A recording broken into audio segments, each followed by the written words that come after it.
This is Lady Anne, owner of KPNL Radio and hostess of the Caribbean Library of Lore, and I support Tessa. As an experiencer myself, I have filed my own reports with them, and the professionalism and heart they have shown my case goes above and beyond. If you have had an experience, I cannot recommend Tessa enough. Hi, this is Ernie Hudson, Winston Moore from Ghostbusters. I want to let you know that Ryan Stacy, he's created the Experiencer Support Association, TESA. You can check them out at www.tesacan.org. Now, they investigate paranormal, UFO, and provide support to experiencers. But you can check them out at, like I said, www.tesacan.org and see for yourself if they're really Ghostbusters. I can tell you this, they are a non-profit organization. Good luck, have fun, and keep it blessed.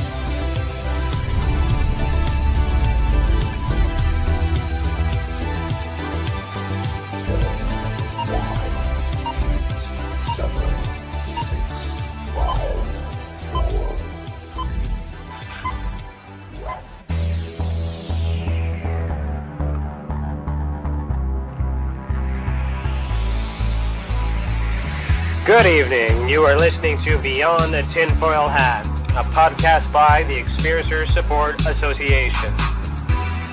Tessa is a UFO, paranormal, and paracryptid investigation association. We investigate everything belonging to the global phenomenon linked to highly strange and unexplained experiences.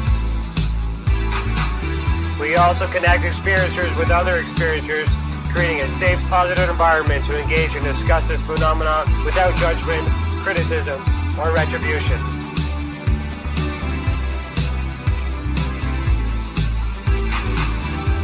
From the land of the white rolling sands, on the southeasterly tip of Georgian Bay, to all of you listening around the world, as we simulcast live on KPNL Radio, we salute you. If you want to go back and listen to our previous episodes, go to youtube.com/the Experiencer Support Association. Do us a favor and hit that subscribe button and ring that bell to be instantly notified when we are live, not only for these episodes, but every single element Tessa has to offer. On our website, tessacan.org, we have something for everyone. We have support for experiencers, data for independent researchers, and places to advertise for professional partners.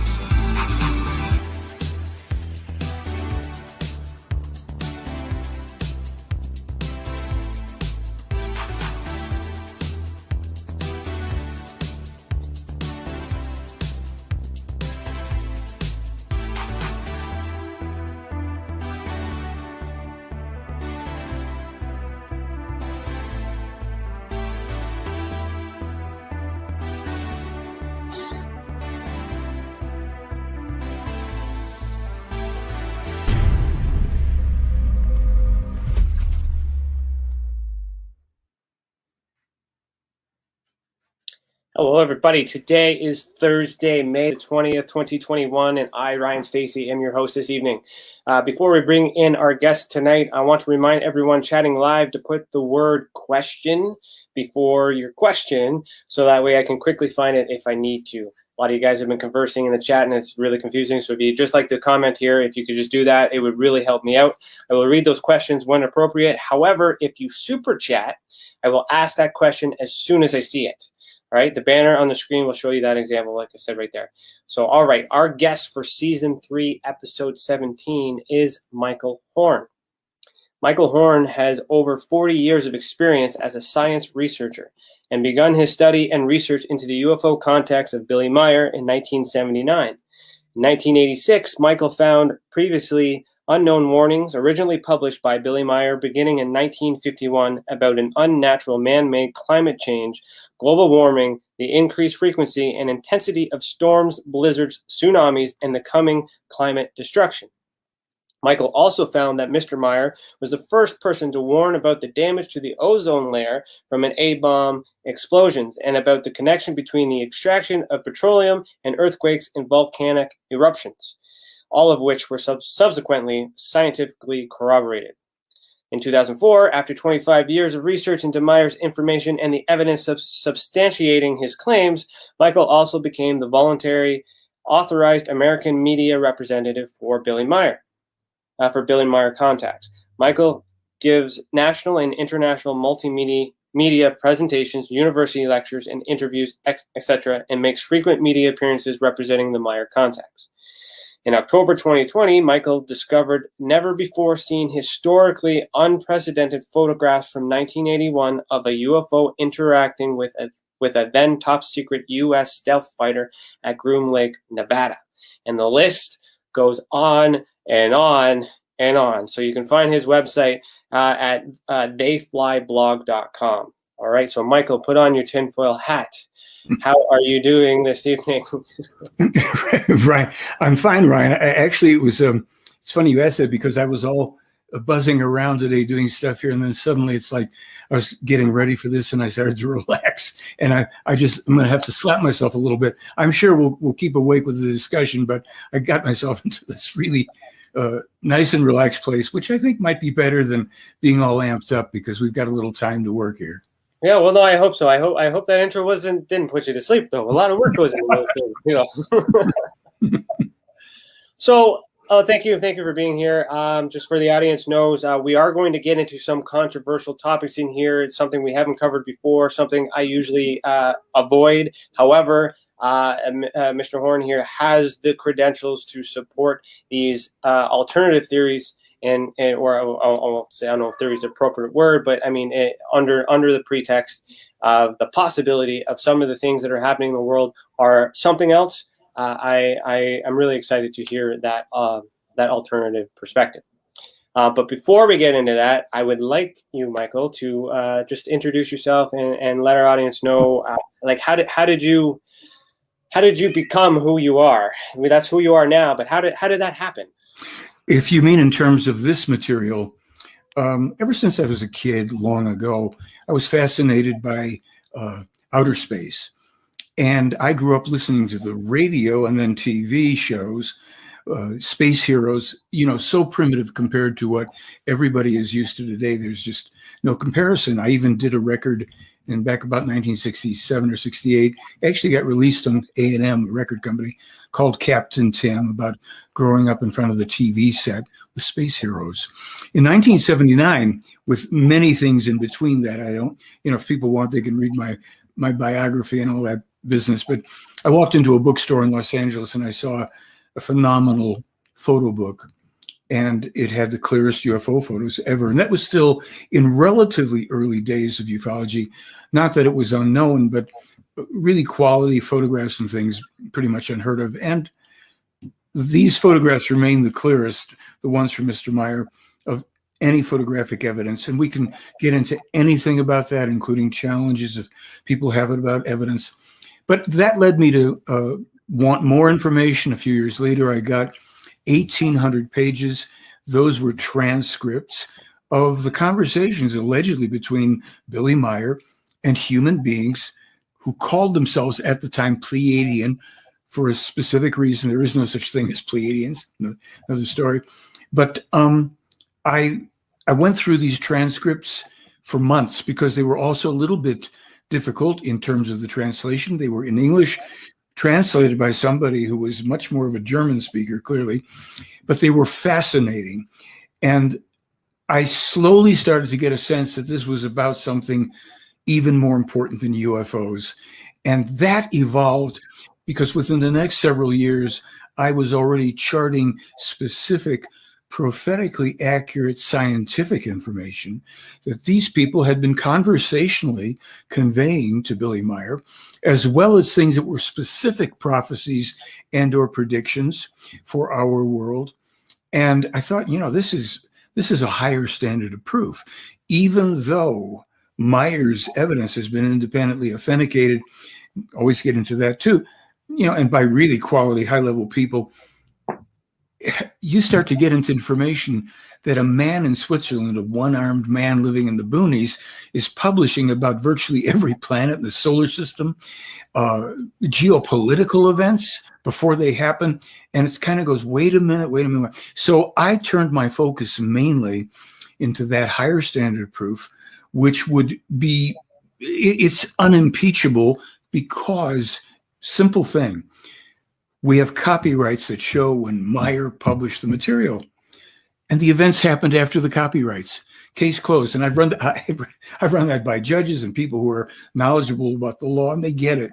A lot of people who are in ufology don't yet get this. And this is where part of where I want to take the conversation, because I'd like to present my view about what might be an upgrade necessary. And I could stop with that. There's so much more. I've been to Switzerland 20 times. I've produced or co-produced 5 different documentaries. I've interviewed 14 of the eyewitnesses to Meier's almost 24 assassination attempts he survived. It goes on, and I'm not alone in this. Yeah. Let's talk. No, but thank you for sharing that too. And then and to give context, who is Billy Meier? Great. Billy Meier is a now 84-year-old Swiss man. He has one arm.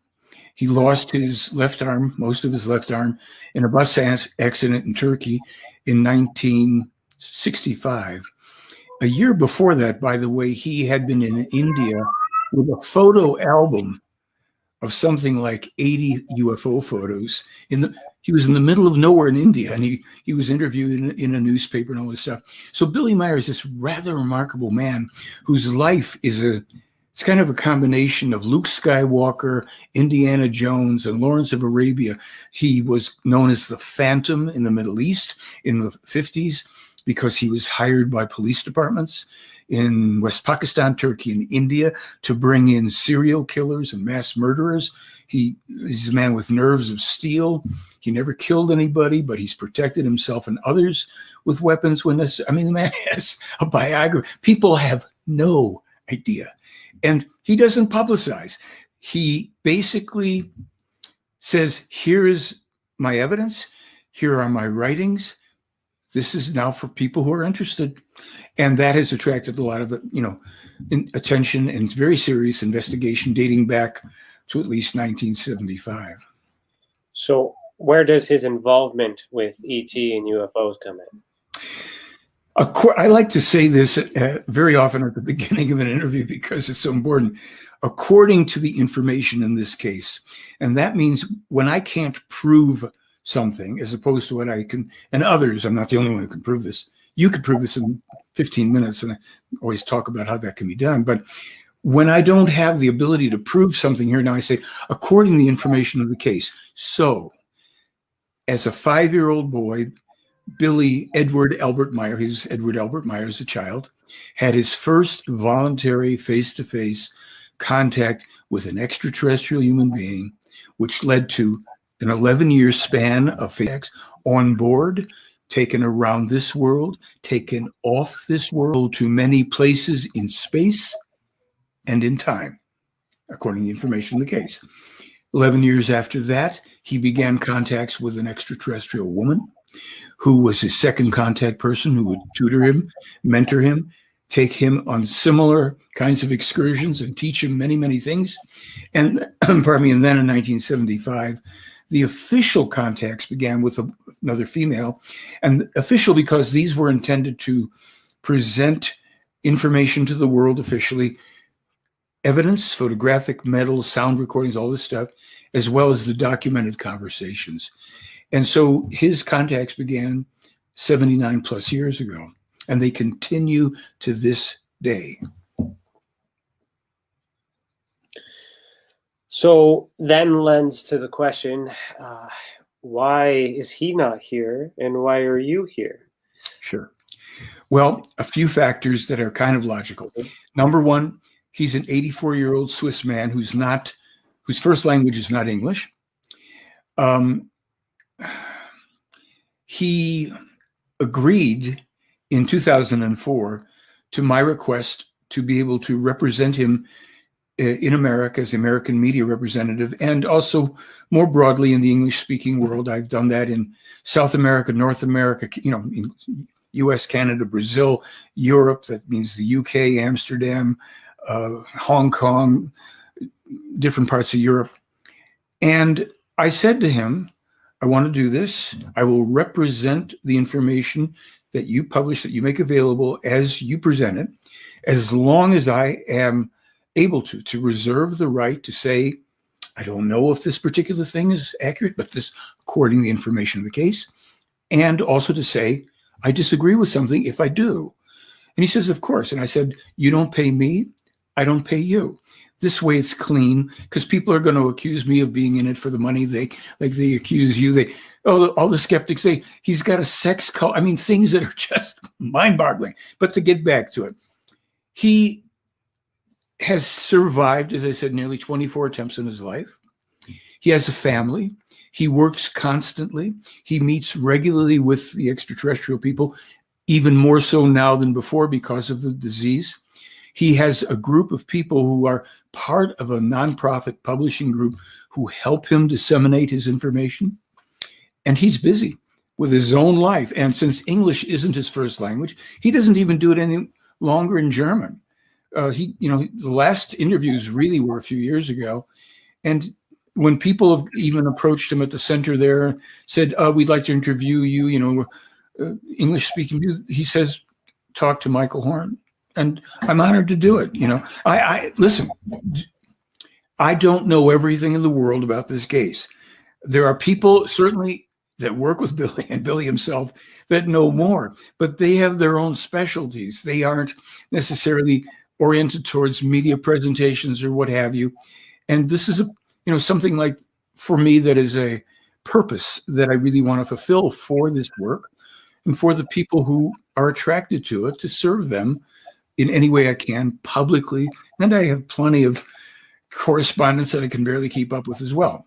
So that's the only reason. It's not to avoid anything. He just, he's past the point of wanting to do that. It makes absolute sense. It's just one of those questions, right? Like, sure.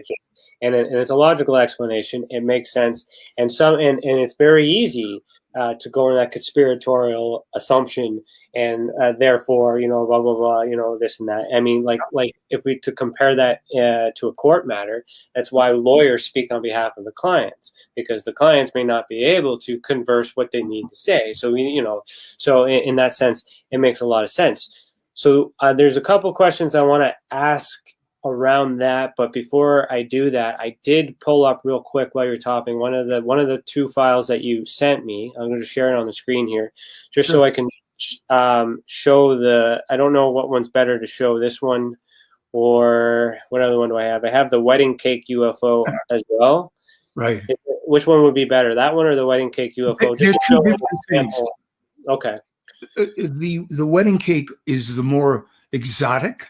This is interesting in its own right because of what has been discovered in the films here and what's okay. So how about you explain what this is, and I'll just scroll through and sure. And kind of narrate. This is like a front page of an analysis done on what's called the pendulum UFO film. This was the first film that Billy Meier took in Switzerland, 1975, on a rainy and cloudy day. And it looked like, all the people said, it's called the pendulum film because people say, oh, it's just a thing on a pendulum and swirling it around a miniature tree. Well, this document that you're looking at is a rather lengthy and in-depth analysis, frame by frame, of this film that also revealed a lot of unusual things. Among those things, it revealed that the motion of this object was not consistent nor possible with an object suspended from above for various reasons. I'm not going to try to get into all of that. And it also showed that in some frames, the object appears to be within a frame in two places at one time in one frame. And there is information that's subsequently been released about this that is highly controversial. We're still waiting for more clarification, that the tree may not actually have been right physically in front of that farmhouse, but that UFO and that tree were in a neighboring area. This actually was happening, and that the pilot, the woman Semyaze, projected the hologram of the tree and the UFO in front of the house. Now, that's as much as I can say right now without messing it up. And I don't ask first of all, I don't ask anybody to believe anything here. This document and the wedding cake analysis is a 74-page analysis of the other, another examination and analysis online. They speak for themselves. The protocols and tools that were used in these analyses are made available to anybody.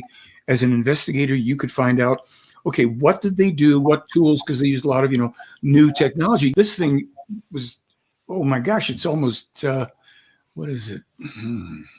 50, almost 50 years old, Mm-hmm. So the first analysis of these, photos and films authenticated them back in 1978. And there were independent people involved from JPL and NASA, USGS, a lot of high-level independent investigators who were scientists. They didn't have an axe to grind. They weren't trying to prove or disprove.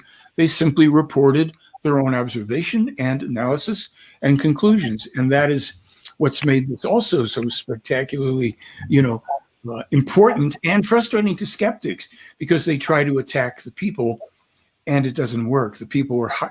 You had special effects, Academy Award-winning special effects people that looked at that element, high-level scientists who analyzed the metal, the photography. So that's on that level. And see, this is the thing that's missing from ufology. Where are all the claimed cases? Where's the evidence? Mm-hmm. It's anecdotal, with the exception. Sure, there's photos of UFOs, but unlike this case where Meier took over 1,200 UFO photos, some of them were sequences, 9 in a sequence, 34 in a sequence.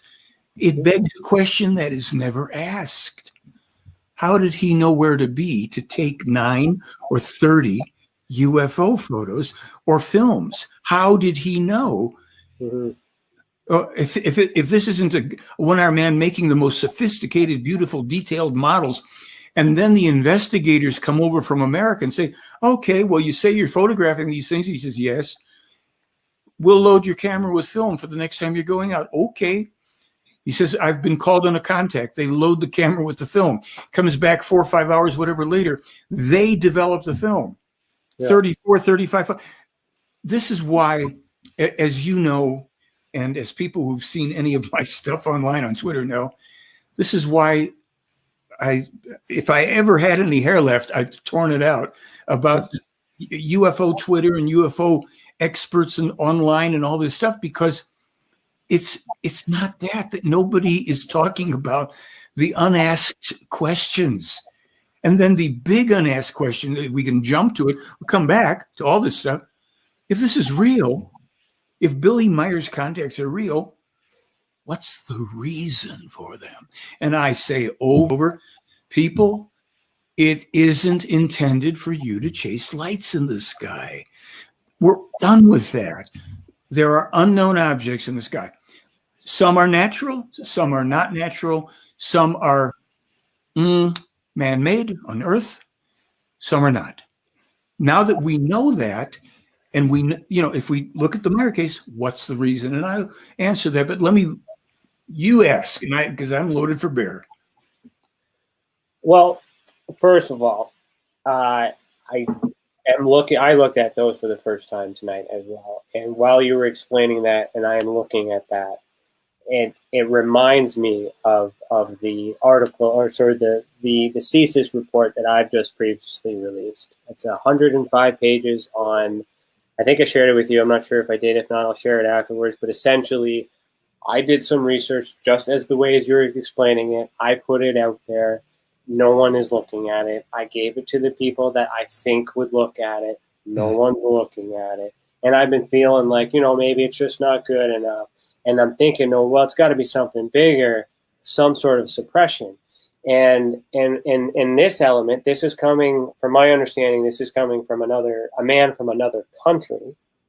And it's being presented as I'm presenting to an American audience, and it's also being suppressed because it's a detailed analysis of an event that is confirmed. There's opinion on whether or not the object is there or not, but those pictures are so clear, and yet we know that when we get something from the government, it's grainy or it's fuzzy. Hell, we're still getting black and white photos from the moon, and you look at the moon, you can tell that it's not black and white, especially when it's illuminated. But so, I guess we can just jump into the first controversial question of the evening.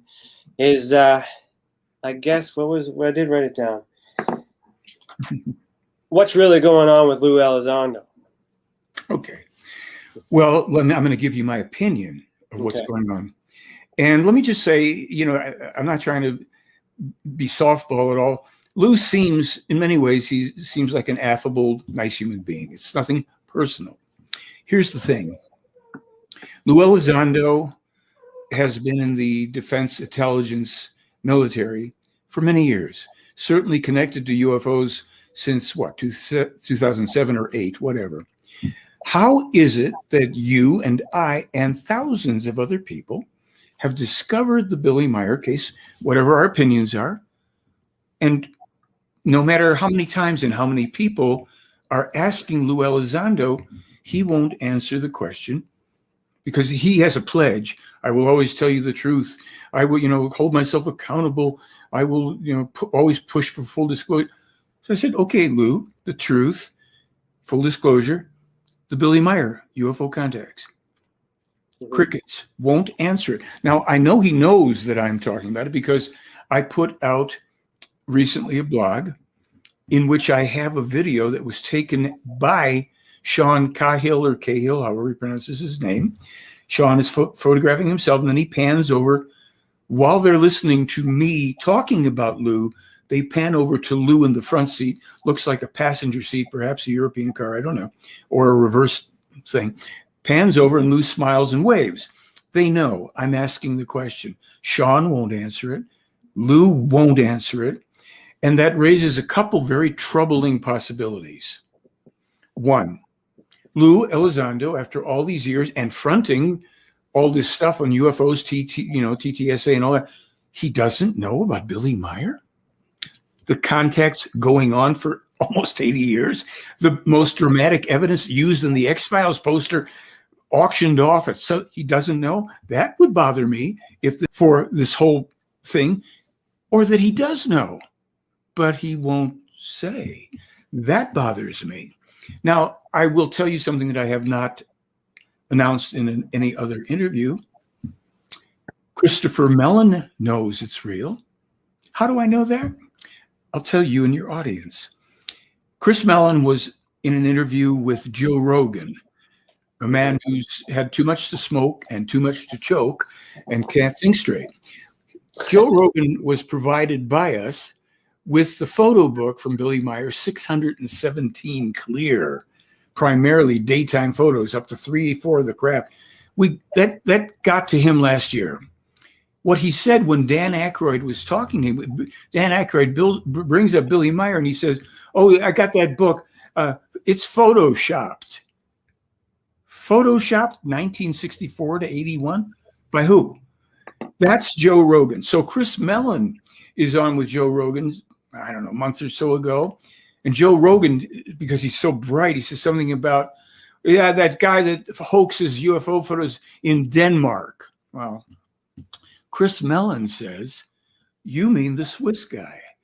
"That's right," says Joe Rogan. So I think to myself, I want to find Chris Mellon. And I find him. And I send him a message with several links to the stuff I have on my website. And he writes back to me, exactly. I must have been having a senior moment. Now, just to translate that for people, I sent him the rebuttal to Rogan's BS with the documentation, and he says, exactly, I must have been having a senior moment. He may not have put the two things together. Yeah. Now, if Chris Mellon, wants to now deny that he said that. I have it. I, of course, screen captured it all. I'll put it in the blog tomorrow, probably. But I thought I'd announce it on your show. And the problem here is that either of the possibilities for Lou Elizondo are not very good. And so I'm going to ask Lou Elizondo to ask Chris Mellon, or ask Chris Mellon to tell Lou it's real. Look, the serious part of this is it tells me that something is rotten in, as Joe Rogan would say, Denmark.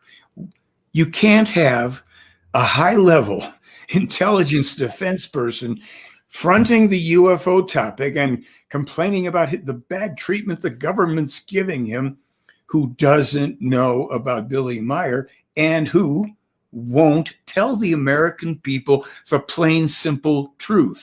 This is real. There's no threat from it. Now, in the blog I put up today, I put up an article of mine from 2007, which was actually an article written by Billy Meier 10 years earlier, explaining the origin of the UFO cover-up during the First World War, all the stuff about the American involvement in this for decades.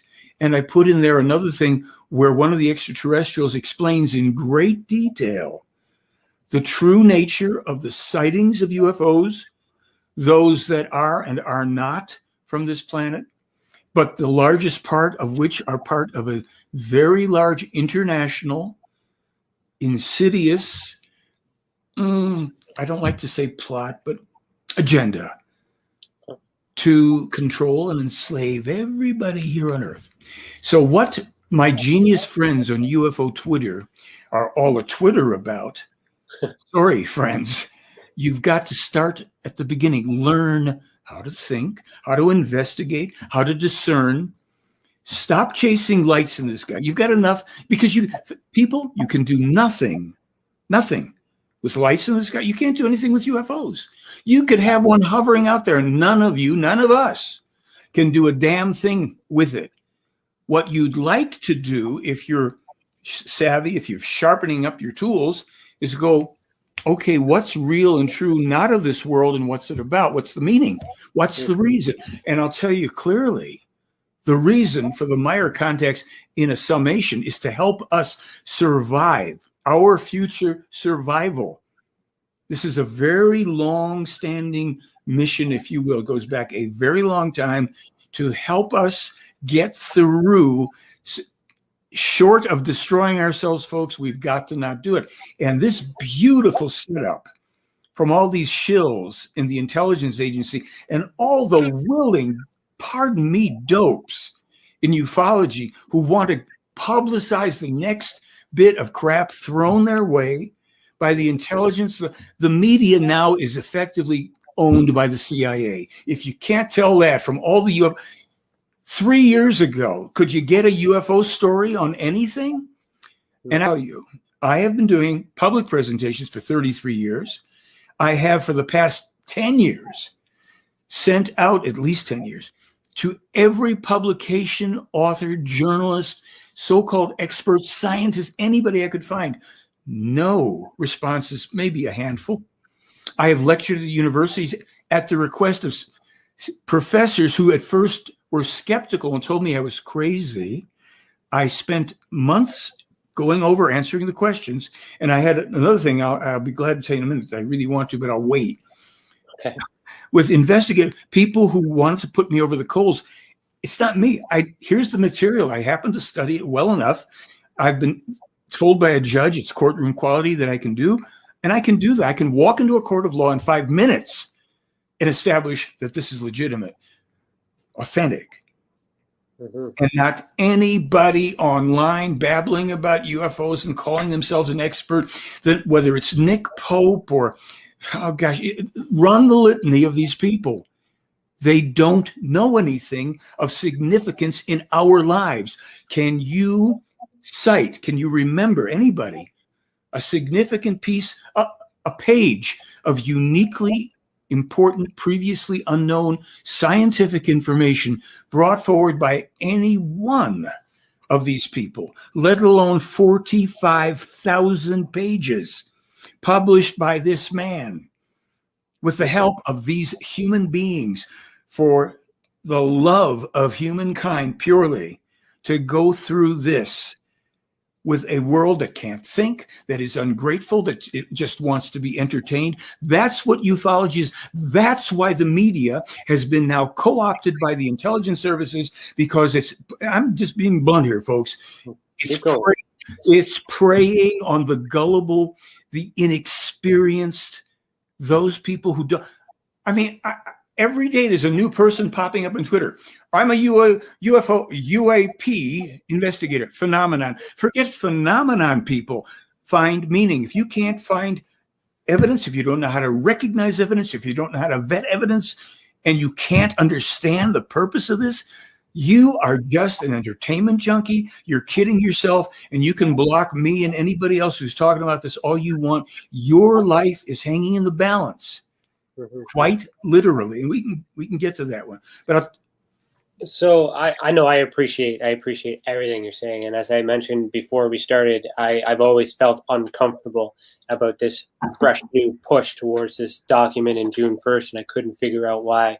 The way you explained it to me allows me to, like, I'm resonating with what you're saying, and to be honest, like as an individual investigator who uses UFO Twitter and YouTube and all these mediums as an attempt to get the message out there, it's quite challenging to be used effectively. I would prefer not to engage in those communities, but the fact that I was in that pot doing what I do as I normally do, you and I connected.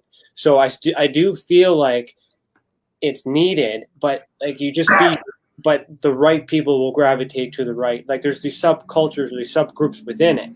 And now I'm going to be sending you my work because I want you to rip that apart, because like, you know, we got this quote here that somebody should be, I am doing that. It may not be the best, but it feels like you'd be the guy to tell me that I'm at least doing better than 90% of what's out there.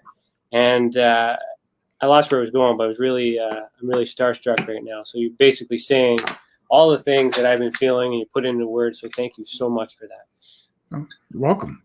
I'll tell you a little anecdote. I've told this before, but as an investigator, you might appreciate this. January 2017, I get a call on a Saturday morning from a gruff-sounding older guy. Says his name is Joe. He's an investigator. I represent this Meier case. Yes. Will you speak about it to me? Yes. He said, are you sure? Because I think it's a big hoax. I said, sure, let's go. For 3 months, until about the end of March, it wasn't a conversation, it was an interrogation. But I kind of liked it because I had a feeling I was talking to somebody who was the friggin' real. Yeah. He reappears at the end of August in 2017. And he calls me up and he says, it's Joe. I say, I know. Will you still talk to me? I said, I will. I'll tell you who I am, and I'll tell you about your Billy Meier case. Go ahead. I'm the former top-level investigator and supervisor for the United States Air Force Office of Special Investigation and the Department of Defense. Check your email. Don't take my word for it. So go over there. He's got, I don't know, a few photographs, tabletop, full of citations, close-ups on, Department of Defense, USAF, all this stuff. Promote this man at every opportunity, the best we've ever had. This kind of thing. It's like kind of like one of those movies, but it's real. And he says, you saw that? I said, I did. He says, now you delete it. I said, okay. So get rid of it. You don't keep it. I said, okay. Did you delete it? Did you? Yes, really? I did, because it's a matter of honor. I'd love to have kept that. But he says, okay, that's who I am. And then he said, look, after we were speaking before, I went and I did this. I looked into that. The bottom line is that the Billy Meier UFO case is % ironclad authentic, and I will take on any skeptics on your behalf. He did. He took on a guy named Kevin Randall and another guy in India whose name you may not know, demolished them both. And then he called me and he says, look, these skeptics, if these are the kind of people that are attacking Billy Meier, he said, I don't even want to bother. They don't know what they're talking about. They're not investigators.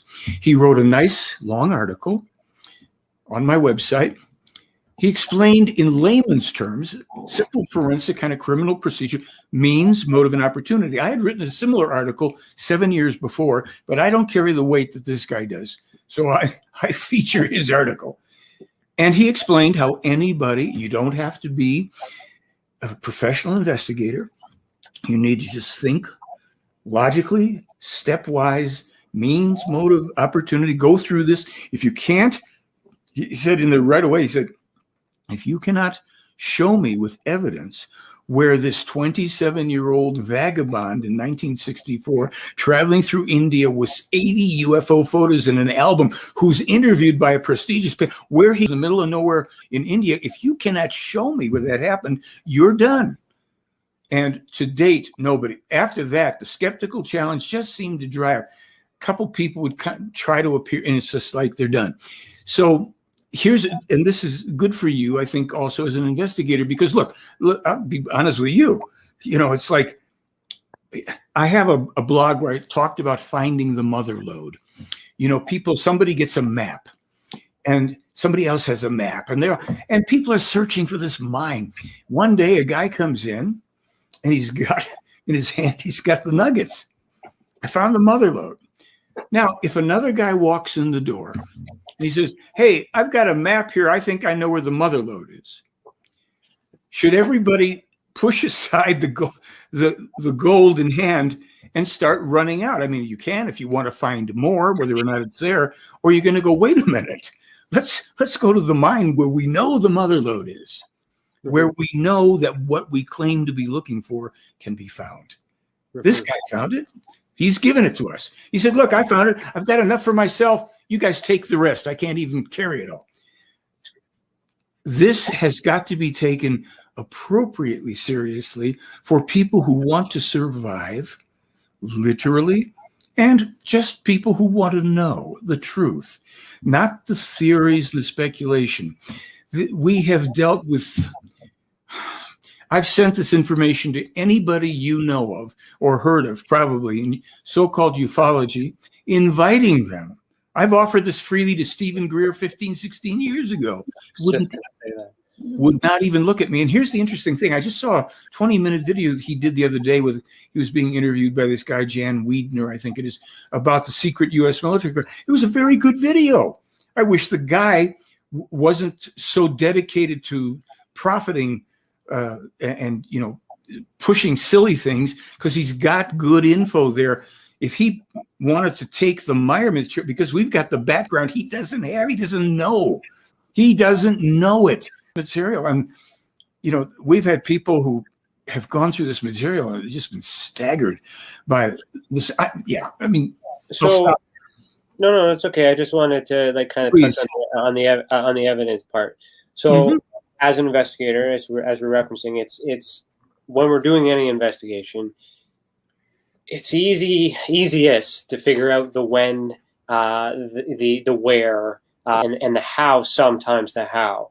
But it's really, really, really, really difficult to determine the why unless we get collaborating evidence and piece it all together and finding that right person to listen or to do it. So moving forward, I kind of want to throw in some whys, because those are the questions that never get asked, in my opinion, that never get answered. So again, for me, being subjected on both sides, not reviewing all the evidence as it's presented and all that other stuff, being completely neutral. Good. Why Billy? Why not anybody else? And why cover it up? Can you answer those questions? I can give you my responses, okay, based on the information in the case. Billy is the only current contactee to these people. Historically, it goes back 13,500 years to the prophet Enoch, also known in German as Enoch. But speaking today, there are other people that have basically accidentally had an encounter here or there, very brief, with an extraterrestrial, with the human beings, because that's the majority, certainly, of what we have. And a lot of this other stuff is disinformation to scare people. So Billy, there's the reasons given are again, according to the information, first of all, according to the real core teaching in this case, alternately called the spiritual teaching or creation energy teaching, it's a non-religious, belief-free teaching. I've got a book, I study, I test it. Is this real or not? Not a religious text that says believe this. Belief is not fact. We are leaving the age of beliefs for the age of truth and knowledge.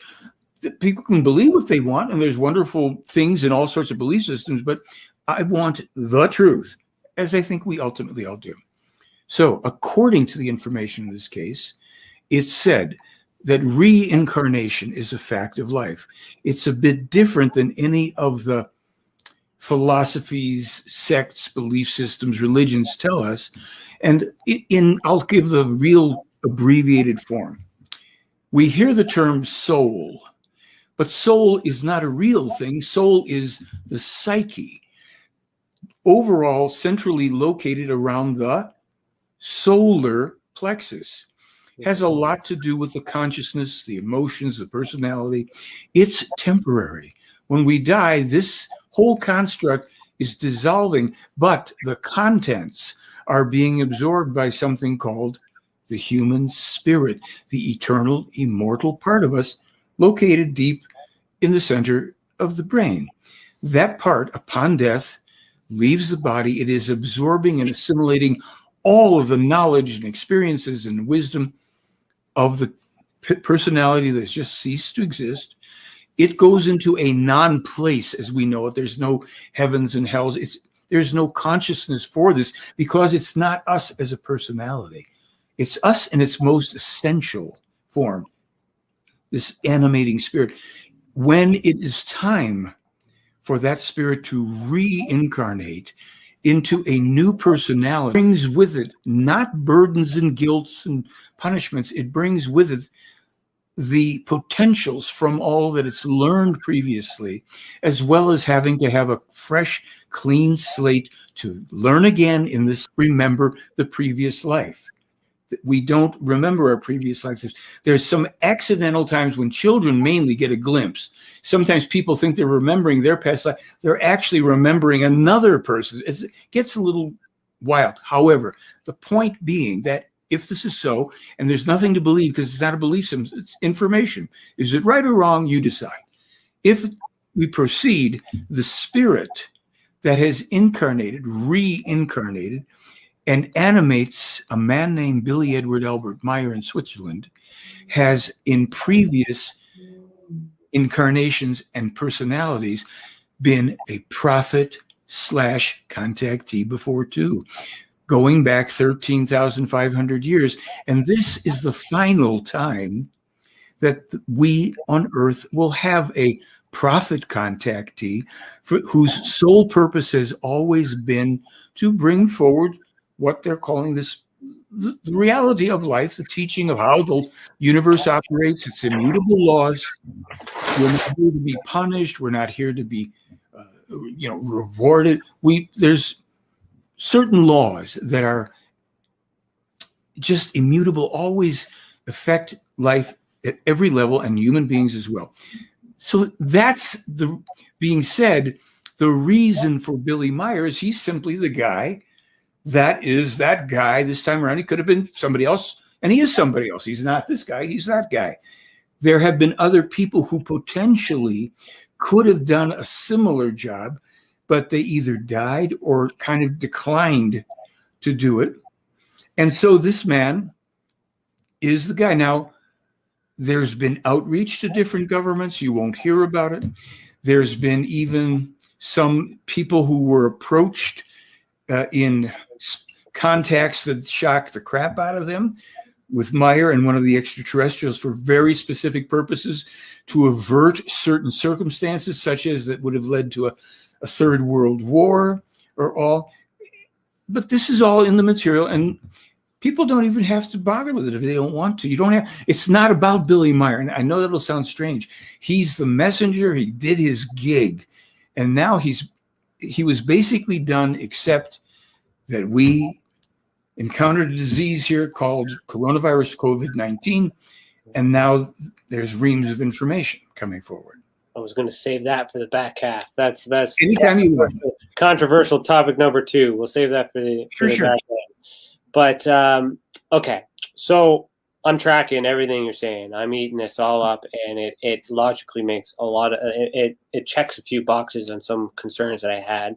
Again, evidence-based, fact-based, and it still comes to the why. So like we can have all these assumptions of or these knowings as why the government would cover it up and things like that too, and blah blah blah. But so let's look at the facts. The fact is there's a man in Switzerland that through scientific evaluation has made contact and is expressing to communicate with certain members, and those members are either A, not taking it seriously, or B, preventing that message from being seen or heard or given. So question number 1 would be, how could anyone assist in getting out a message, so whatever that message is that is being suppressed? Because if we do that on a whole, the more people thinking that way or projecting that way, it might be more beneficial. And then B, why doesn't the extraterrestrials or the contact just do that on a larger scale and approach everyone in the same manner? Sure. Why not make it so obvious that it can't be denied? Well, let's look at the idea first of how we could help this. Yeah. Any and everybody who's involved, let's say, in UFO stuff and is investigating, studying, should look at this material. And I am always available. I do emails, I do shows, interviews, whatever, to answer as best I can, respond to challenges and questions. When people come to the realization that this is authentic and they're satisfied, they go through this whole thing and get satisfied with every question. Well, skeptic said this, he has a cult of blah, blah, okay, we go through the whole thing, whatever you want. Well, what about these photos? Yes, we can explain all the photos as well. Then when people know, and hopefully before it's too late, they would do something I've just done. I mean, among many things, I'd start with, if you're on Twitter, start asking Lou Elizondo and Chris Mellon and Alex and Diedrich to tell the truth about the Billy Meier Contacts. What's wrong here? Can't we? This is going on. If you've satisfied yourself, yeah, by golly, yeah. And he predicted all those things before they happened, and now he's saying we're going to get these things if we don't change. Hey, fellas, you guys are right there at the foot of the government, maybe even in the belly of it. Would you please reveal this, and can we start talking about this material? Does he have a latest prophecy that has yet to be fulfilled that we could document, that we could track and see if it happens? Sure. There's an old prophecy. First, I tell the story that I first read this literally in 86. It was published in 81 the first time, and in 87 the second time. I was with a friend, read it in 86, and I laughed. Why did I laugh? What was it about? It said, in the future, the United States of America will have 2 terrible civil wars, one following upon the other, and it cannot be helped, but that the country will break up into 4 or 5 territories with sectarian dictatorial rule playing a prominent part. Not laughing anymore. I have about 14 articles going back almost 10 years or more online reiterating this when I was watching the events in our country unfold. We are in the early stages. Every day brings a new polarizing dissension element, conflict. See, people think, like people will make comments on that video about the Civil War. Oh, well, there's no Civil War now. And I've stopped even answering, because the answer is this is a process. And we are in a process where it isn't that just today, the Civil War began out of nowhere.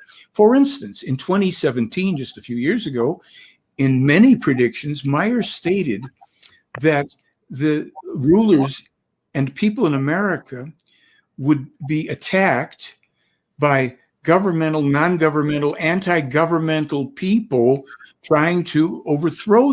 We had that on January 6th was one of those events. And I'm not looking, I don't have my thing. If I read you the thing, you go, well, that sure sounds like January 6th, except it's been on my website since 2017.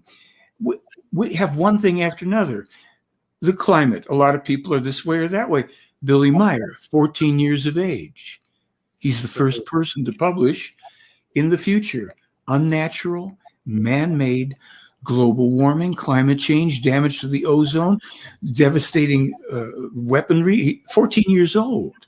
He predicted the computers electronically interconnected around the world in 1958. I have dozens. What's happening next is what I'm getting at. What's happening next? All right. Under the context that everything he's predicted has come true. What's next? All right. Well, let me give you one that I was in. This I'll connect to current and future. 2006. I'm in Switzerland. I'm talking to Billy. I say, Billy, it was our Iraq Gulf War, U.S. Gulf War, fundamentally about oil. And I thought he'd say, yes, it's fundamental. He says, no. Fundamentally, it was about your dollar. If things go a certain way, you may as well roll cigarettes with your paper money. Now, in 2017, he elaborated the coming global financial crash, and he spelled out all the various things that will be bringing about. We're at the doorstep of it. We're not far from it. A global financial crash due to speculation, due to the terrible indulgences in business and commerce where leaders and CEOs are paid outrageous sums, where money is funneled away from the people into this private, just all the factors. I mean, a long thing, what's coming. And in there, he also reiterated that for America, the people in America will be dispossessed. The government will turn the police and the military against the partly heavily armed populace. Now, that's just some of it. We have specific predictions on, 7 different volcanoes that will erupt with 100% certainty and will cause massive destruction. Plus, another couple of things pertaining to eruptions and seaquakes and tsunamis that are going to be devastating as well. For instance, in 2005, Billy Meier published a warning from the Plejaren extraterrestrials. There will be a 9.0 earthquake in the area of the Cascadia subduction zone up in the northwest that will run for 5 full minutes at 9.0. I've been in 7.1 earthquakes for maybe 20 seconds. 5 minutes at 9.0? If you have any teeth left, I don't know. It'll be like, and then he says that generates a massive tsunami into the area off the coast of Portland. Then another earthquake, another tsunami, and then the wave heads west towards Japan. 2005. In 2008, OSU predicts a 9.0 earthquake running for 5 minutes with a tsunami afterwards. We have to know. Here's some other stuff. I went 2 years ago. I took some of Meier's information up to what's called the USGS in Flagstaff, Arizona, to the man doing the imaging on the Mars rover. Pages of information on Mars. Showed it to him. He could not explain how it was possible that this man living in the boonies in Switzerland 20 and more years earlier published information before NASA discovered it. We have about 250 of these. So we're not short on that. This is where you can prove the case 5-10 minutes and you're done.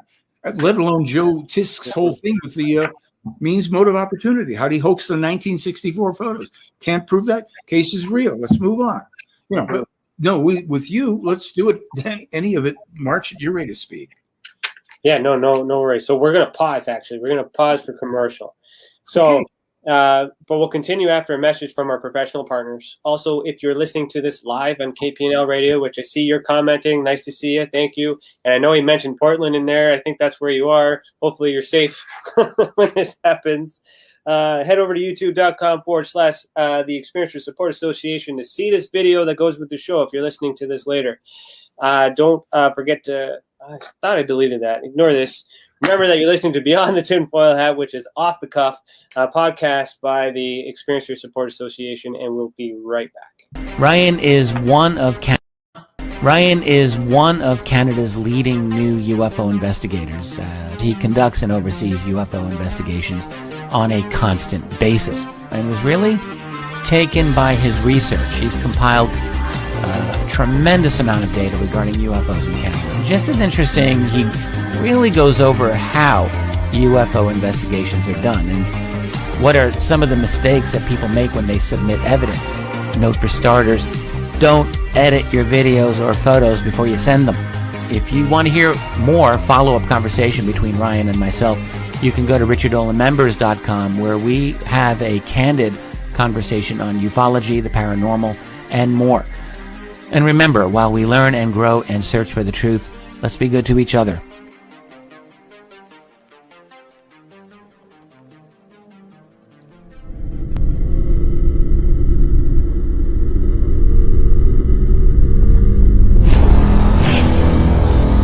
The same thing that draws aliens to our planet is the same thing that draws us to others. Exploration, curiosity, sustainability of life. That's why we go. It would make sense as to why they're visiting here. Travis! Quit playing around, man. Get back here. Travis! The last thing I remember was this numbing shock. Stunning sort of a feeling. Very powerful. Get away from me! I was just out of my mind with fear, just screaming the whole time.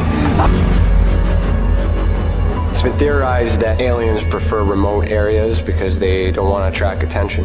Whatever it is that they're doing, they would want to do that in a less populated area. There are multiple accounts of the same thing from people from all over the world. People that do not know each other, do not live in the same cultures, and they're all looking up, they're all seeing things in the sky. So it would be naive of us to think that we're alone